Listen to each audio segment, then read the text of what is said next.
this bridge in Peckham. Dr. Martin Skittles, an expert on audio architecture, explained why he had brought us to this spot. Now the front pieces have been replaced with normal metal, but you can see in the design the very obvious relation back to the Celtic weave and the curl of the mammoth's tusks. Skittles' studies have shown a strong link between the audio-acoustic properties of architecture and its conceived original usage. In this direction, up the canal here, when you come to the Hanover Chapel, which was the centre of the investigation into the acoustic properties of various antiquated objects, in the hope that they could find from this prehistoric information if the ancient communities of the Celts or pre-Celt Britons had come up with any solution for keeping London from floating away.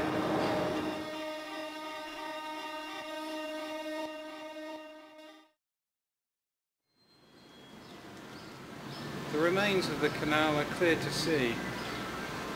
All they did was spare soil that came from the countryside around would be brought in cartloads and emptied into here in the hopes of hiding forever the embarrassing truth about what this canal had been here to support.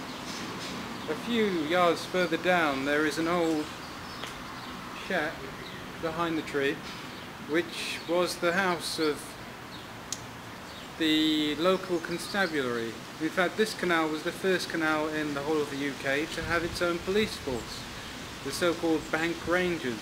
Very unusual for a very small canal to have such rigorous security. Might even be suggestive of something more valuable happening here. Maybe even the shipping of high-value goods from the British Museum all the way here to the Hanover Chapel.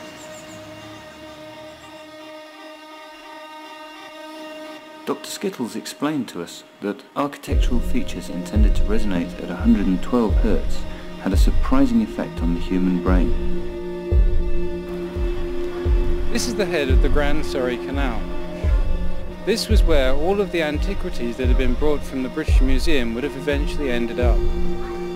Hidden deep under the ground now was a series of underground locks which allowed the boats to moor up and then slowly descend under the road and into a specially constructed back chamber of the chapel, where they could be lifted by use of a specially designed steam crane into the position most apt for exploring the potential resonances of the object.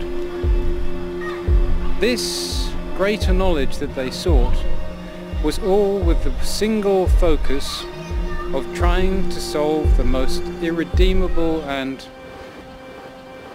poignant of all the Victorian questions: how to keep London from floating away down the Thames. This is the Hanover Chapel, which was brought here stone by stone after its demolition on the original site in 1910. The patrons of this adventure, Jebediah Thunderfoot and Jesse McFarlane, decided to provide enough money to have the chapel recreated in its entirety here at a secret location not 1 mile away from the original site. This was the addition they put onto the building when they decided to build the canal underneath the road. This turret forms into a bathysphere, something that reflects the sound using the acoustic waves of compressed water and leather truncheons, which then squeeze together rhythmically to the pulse created by the forefront of the wave coming from the main body of the church. The Polinescu curve that was utilised in the construction of the back portion of the building perfectly allows the lifting of any object from a canal barge up into an elongated chamber. This chamber had been acoustically parametered to allow such a forceful amount of the reverberations into the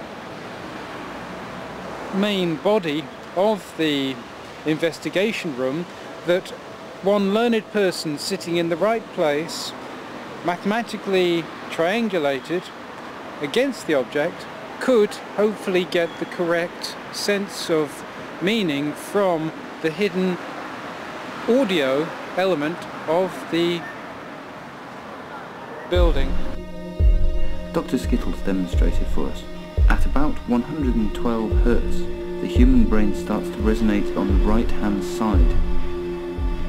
112 Hertz, Dr. Skittles suggests, may have something to do with the euphoric effect of church music, and also explain ancient Iron Age artifacts, which also seem to be some kind of listening or audio devices.